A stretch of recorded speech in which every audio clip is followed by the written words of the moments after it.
class 7. In the last video we have discussed exercise 6. तो हमने क्या डिस्कस किया था? ऑर्थोसेंटर डिस्कस किया था और एक हमने क्या डिस्कस किया था? सेंट्रॉइड. तो सेंट्रॉइड क्या होता है? जब मीडियंस एक दूसरे को मीट करते हैं किसी पॉइंट पर, वो सेंट्रॉइड होता है. मीडियंस क्या होते हैं? किसी भी लाइन को अगर 2 पार्ट्स में डिवाइड कर दें और एक लाइन ड्रॉ करें उसके वर्टेक्स से, तो वो क्या है? उसका मीडियन. ये मैंने आपको बताया था मीडियन क्या होता है. ये एक लाइन है, अगर इस लाइन का एक मिड पॉइंट लें और इसे अपोजिट वर्टेक्स से मीट कर दें तो ये इसका क्या है? मीडियन. और इसके जितने भी मीडियन है वो सभी जिस पॉइंट पर मीट करेंगे वो उसका क्या होगा? सेंट्रॉइड. ये बताया था. एक मैंने बताया था ऑर्थोसेंटर. ऑर्थोसेंटर क्या होता है कि ये जो लाइन है वो एक परपेंडिकुलर ड्रॉ करें इस पर. किस पर? ट्रायंगल. तो ये इसका एक क्या हो गया? ट्रायंगल हो गया. ठीक है. और ये इसका एक परपेंडिकुलर. तो इस वाली लाइन पर, इस वाली लाइन पर, इस वाली लाइन पर अगर एक परपेंडिकुलर ड्रॉ करना है यहां से, तो यहां से एक परपेंडिकुलर ड्रॉ करो इस तरह से, जहां पर भी आएगा वो भी. तो ये जिस पॉइंट पर मिलते हैं वो इसका क्या हो गया? Ortho centre. तो ऑर्थो सेंटर क्या होता है? जो अल्टीट्यूड होते हैं जहां पर मिलते हैं वो पॉइंट क्या है? ऑर्थो सेंटर है. तो अल्टीट्यूड क्या होता है? Perpendicular distance from the opposite side. मैंने इसके 3 केस डिस्कस किए थे आपसे, एक्यूट, ऑब्ट्यूज और राइट एंगल ट्रायंगल के लिए. ठीक है. तो वो आप स्टडी करना. अब देखो मैं आपको बताता हूँ एंगल बाइसेक्टर.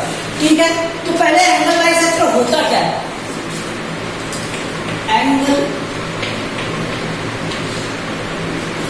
बाइसेक्टर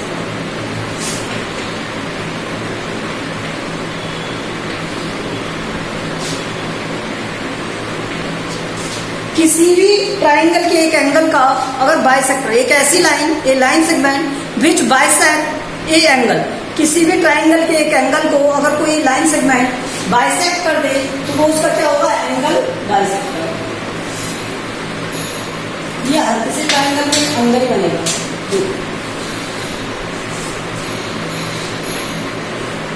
इस तरह से.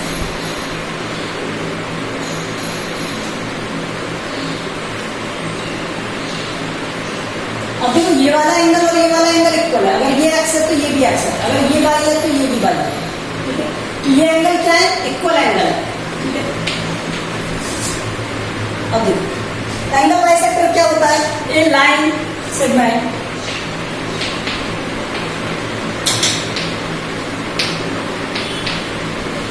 which bisect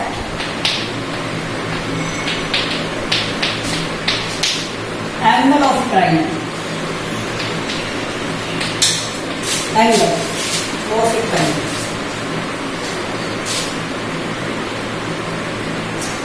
एंगल ही एंगल. एक एंगल को क्या करे? बाइसेक्ट करे. ठीक है. A line segment which bisect angle is called angle bisector. Is called angle bisector.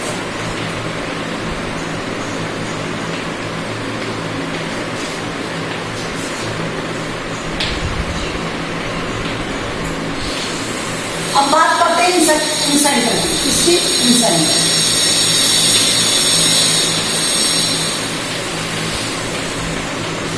देखो. इंसेंटर क्या होता है? जैसे हमने ऑर्थो सेंटर पढ़ा था इसी तरह इंसेंटर होता है. इंसेंटर क्या होता है? जहां एक पॉइंट, एक ऐसा पॉइंट जिस पर ऑल एंगल बाइसेक्टर मीट करते हो. एक point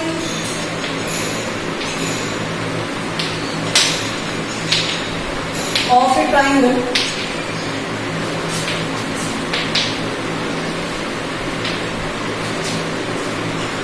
on which angle bisectors of triangle meet. Angle bisectors of triangle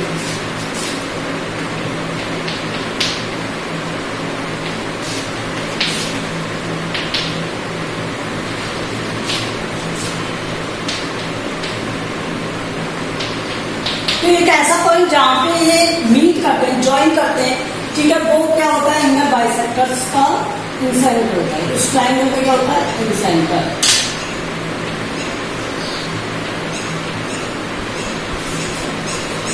इंसेंटर का मतलब क्या है कि अंदर एक ऐसा पॉइंट जहां से एक सर्किल ड्रॉ किया जा सके अंदर की तरफ. किसी ट्राइंगुलर रीजन में एक सर्किल ड्रॉ किया जा सके, वो उसका क्या होता है, इंसेंटर। तो एक ऐसा पॉइंट आ जाता है जिससे आप ड्रॉ कर सकते हो एक अंदर की तरफ सर्किल, ठीक है। तो इंसेंटर हो गया। अब उसके बाद देखो आप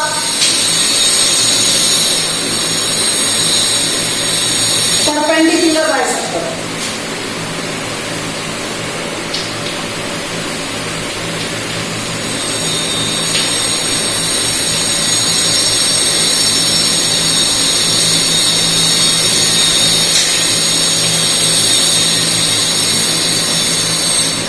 परपेंडिकुलर अगर आप बाइसेक्टर ड्रॉ कर रहे हो तो परपेंडिकुलर बाइसेक्टर कहाँ किस पर ड्रॉ होते हैं वो देखिए। होता क्या है परपेंडिकुलर बाइसेक्टर, एक ट्राइंगल है,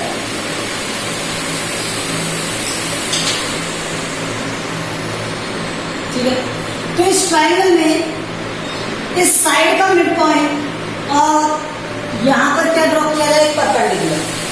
तो इस साइड को 2 इक्वल पार्ट्स में डिवाइड कर दे और इस पर क्या बनाता हूँ, परपेंडिकुलर बनाता हूँ। तो ये क्या होगा, इसका परपेंडिकुलर बाइसेक्टर। इसी तरह से इसमें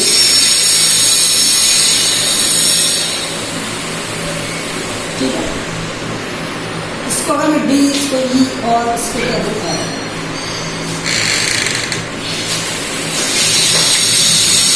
तो ये क्या हो गया, इसका एक परपेंडिकुलर बाइसेक्टर। आप सुनिए, a line segment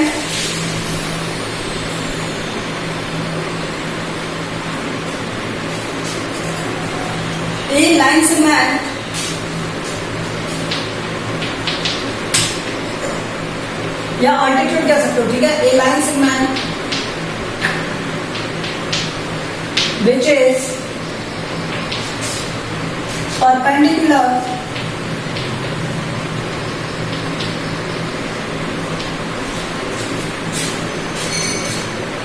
perpendicular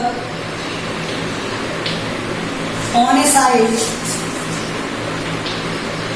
and meet opposite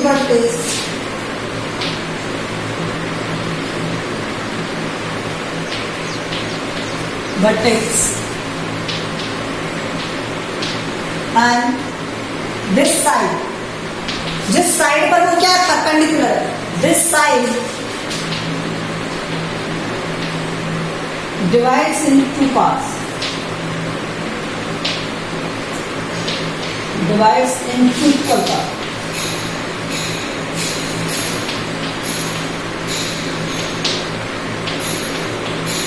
Is called perpendicular bisector.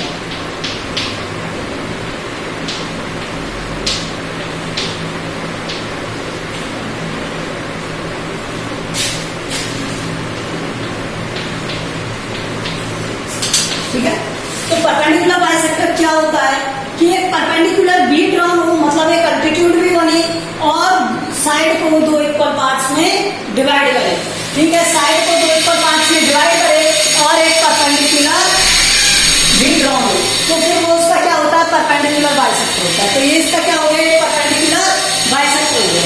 समझ में आया। अब इसके बाद करते हैं सर्कमसेंटर की, इसकी सर्कमसेंटर की। तो मैं इसे रेज कर रहा हूँ, ठीक है, इसे रेज कर रहा हूँ। सर्कमसेंटर क्या होता है,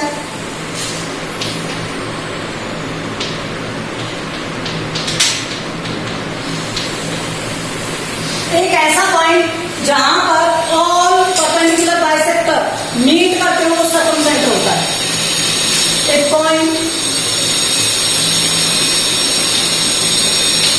ऑन विच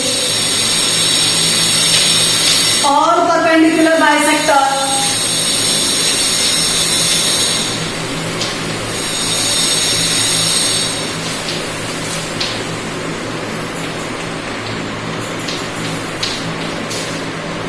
ज्वाइन या मीट करना, वो उसका क्या हो गया, सर्कमसेंटर। ठीक है, तो सर्कमसेंटर समझ में आ गया। सर्कमसेंटर क्या होता है, जहां पे ऑल परपेंडिकुलर बाइसेक्टर मीट करते हो। इंसेंटर क्या होता है, जहां पे एंगल बाइसेक्टर मीट करते हो। ऑर्थोसेंटर क्या हो गया, जहां पे ऑल्टीट्यूड मीट करते हो। और एक क्या होता है आपका सेंट्रॉइड करते हैं। तो ये डेफिनेशन हमने सीखी, ठीक है। अच्छा, इसकी भी कंडीशंस होती हैं सर्कमसेंटर की। एक्यूट में अलग होता है, ऑब्ट्यूज में अलग होता है और राइट एंगल ट्रायंगल में अलग होता है, ठीक है। ऑब्ट्यूज में बाहर बनेगा, एक्यूट में भी बाहर नहीं, एक्यूट में बाहर नहीं बनता है, एक्यूट में अंदर ही बन सकता है और बाहर भी बन सकता है, दोनों कंडीशंस होती हैं। और राइट एंगल ट्रायंगल पर ऑलवेज कहां पर बनेगा, हाइपोटेनस पर बनता है। तो ये कंडीशंस होती है उसकी। अब देखो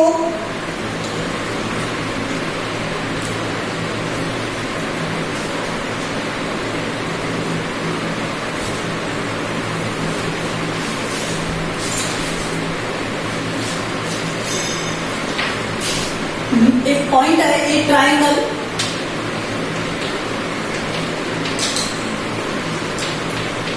can be drawn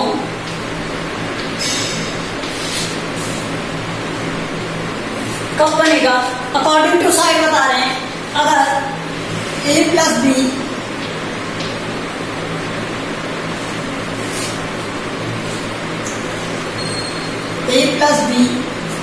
is greater than C, B plus C is greater than A and A plus C is greater than।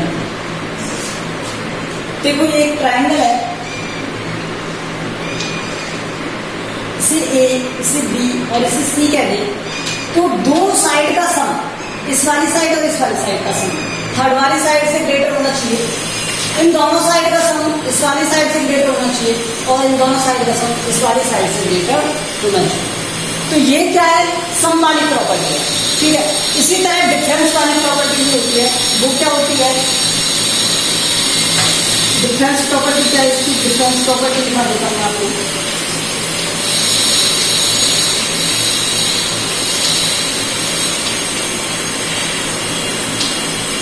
Difference property में क्या होता है, दो साइडों का डिफरेंस ऑलवेज लेस देन होता है थर्ड साइड से।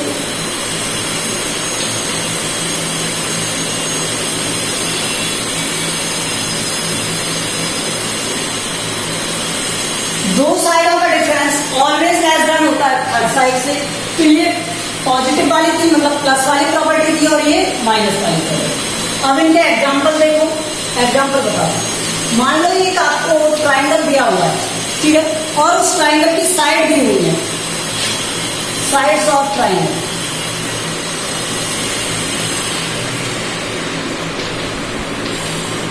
और वो क्या दिया हुआ है, 3, 4, 5 दिया हुआ है, ठीक है।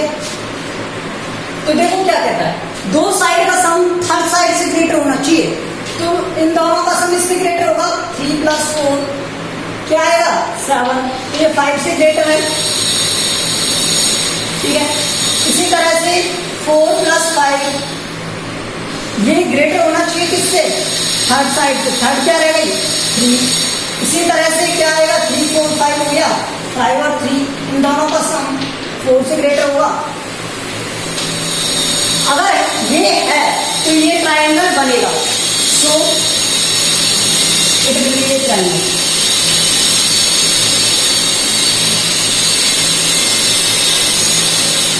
तो ये क्या होगा, ट्रायंगल होगा। इसी तरह से आप डिफरेंस वाली प्रॉपर्टी देख सकते हो, दो का डिफरेंस हमेशा थर्ड वाली से लेस देन होगा। अब देखो जैसे 3 और 4 है, तो 4 - 3 = 1 होता है, ऑलवेज लेस देन होगा 5 से। इसी तरह से 5 - 4 ऑलवेज लेस देन होगा 3 से। इसी तरह से 5 और 3, तो 5 - 3 ऑलवेज लेस देन होगा 4 से। तो इसमें भी ये फॉलो कर रहा है। ये क्या किससे हो गया, डिफरेंस वाली प्रॉपर्टी से। सो इट विल बी ए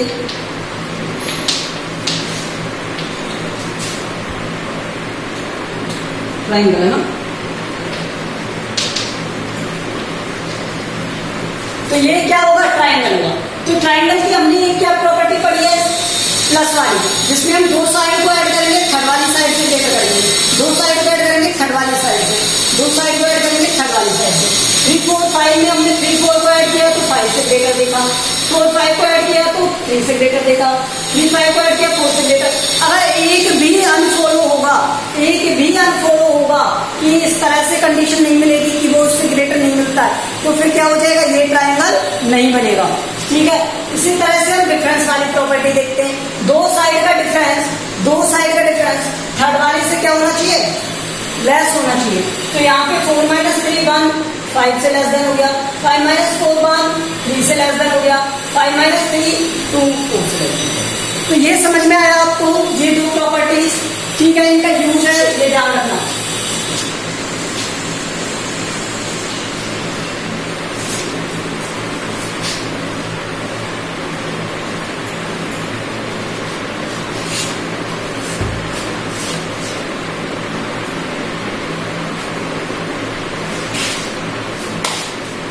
अब मैं आपको बताता हूं ट्रिपलेट आपका शायद एक टॉपिक दिया हुआ है ट्रिपलेट का।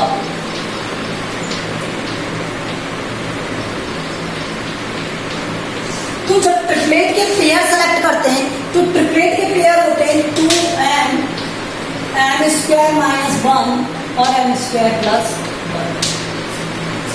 अब देखो, मैंने अगर मान लिया एग्जाम्पल 2m = है 4, मतलब हमें फर्स्ट वैल्यू क्या दी हुई है, 4 दी हुई है। क्या दी हुई है, 4 दी हुई है। ठीक है, ट्रिपलेट की। तो अनदर वैल्यूज फाइंड करो। तो ट्रिपलेट क्या होते हैं वो भी एक्सप्लेन करेंगे, पहले ही समझो। तो m = क्या आएगा, 4/2 दैट इज इक्वल टू 2। ठीक है, फिर m² - 1 क्या हो गया, 2 का स्क्वायर - 1, और 2 का स्क्वायर क्या होता है, 4, 2 × 2 करते हैं। ठीक है, -1, तो यहां से कितना आया, 3।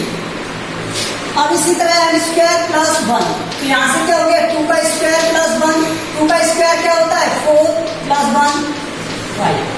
तो इसके रिमेनिंग साइड क्या हो गई, 3 और 5। तो ये ट्रिपलेट क्या है, किसमें यूज होता है ये ट्रिपलेट।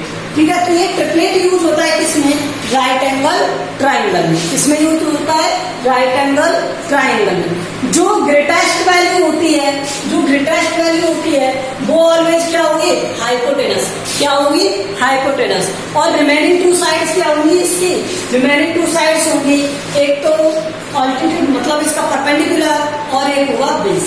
देखो, ये एक राइट एंगल ट्राइंगल है।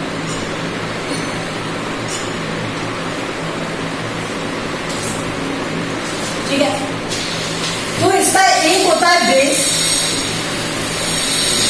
एक होता है परपेंडिकुलर,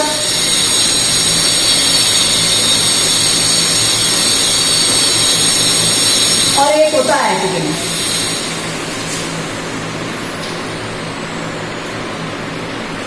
ठीक है, हाइपोटेनस होता है। तो यहाँ पे पाइथागोरस थ्योरम यूज करते हैं। क्या यूज करते हैं, पाइथागोरस थ्योरम।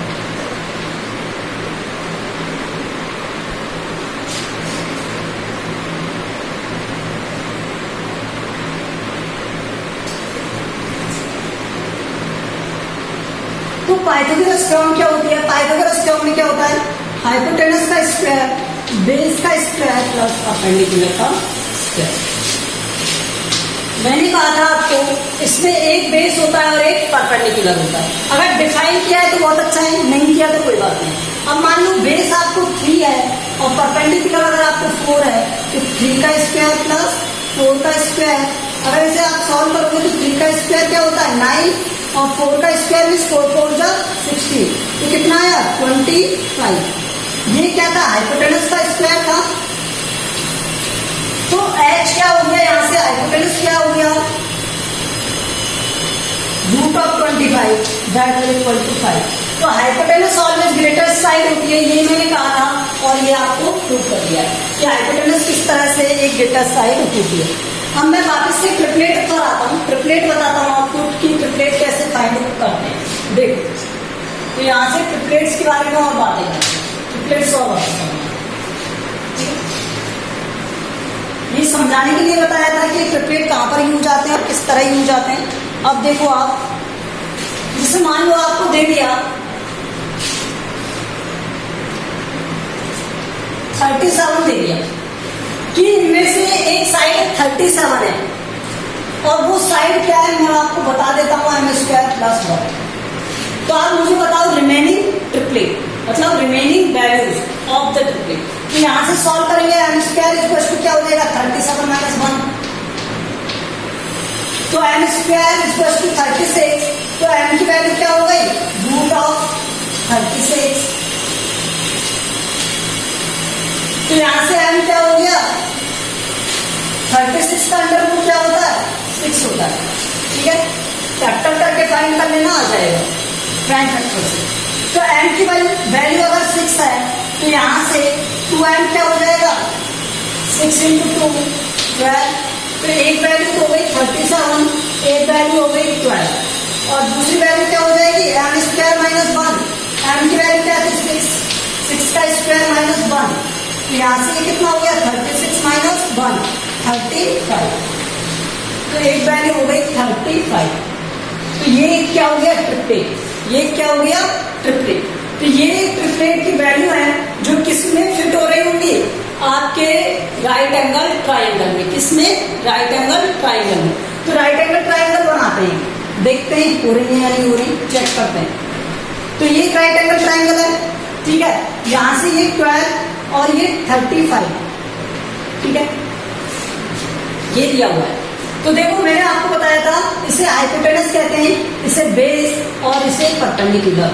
तो hypotenuse square equal to base square plus perpendicular square होता है। चेक कर रहे हैं इसे, ठीक है, चेक कर रहे हैं ऐसा है, ठीक है। देखो बेस क्या हो गया 12 का स्क्वायर 35 का स्क्वायर। 12 का स्क्वायर कितना होता है 144। मल्टीप्लाई करोगे तो 12 × 12 स्क्वायर का मतलब उस नंबर का उसी नंबर से मल्टीप्लाई। 12 का 12 से मल्टीप्लाई करोगे 44 144। 35 का 35 से मल्टीप्लाई करोगे तो कितना आ जाएगा, ठीक है। इनको ऐड कर दो तो ये हो जाएगा कितना, तो h की वैल्यू क्या हो गई और ये आ गया 37। तो मैंने क्या कहा था जो हाईएस्ट वैल्यू होती है वो क्या होती है हाइपोटेनस और रिमेनिंग वैल्यू जिसकी बेस और परपेंडिकुलर होती है। तो ये किसकी साइड है राइट एंगल ट्रायंगल की। तो इसका मीन्स जो हमने ट्रिपलेट फाइंड किया है वो क्या है परफेक्ट है, करेक्ट है। तो आज हमने क्या डिस्कस कर लिया, आज हमने इसकी मैक्सिमम ऑल प्रॉपर्टीज डिस्कस कर चुके हैं कि इसकी प्रॉपर्टीज क्या होती है। हमने आज डिस्कस किया एंगल बाइसेक्टर, हमने सर्कमसेंटर्स का फाइंड कर लिया, हमने इसका इंसेंटर फाइंड कर लिया। आज हमने इसकी सम वाली प्रॉपर्टीज, साइड के सम वाली प्रॉपर्टीज और साइड के डिफरेंस वाली प्रॉपर्टीज डिफाइन कर ली और हमने ये डिफाइन किया। तो जो इसका थ्योरेटिकल पार्ट था वो एंड हो चुका है, ठीक है। अब कल से हम मतलब नेक्स्ट वीडियो से हम क्या डिस्कस करेंगे इसका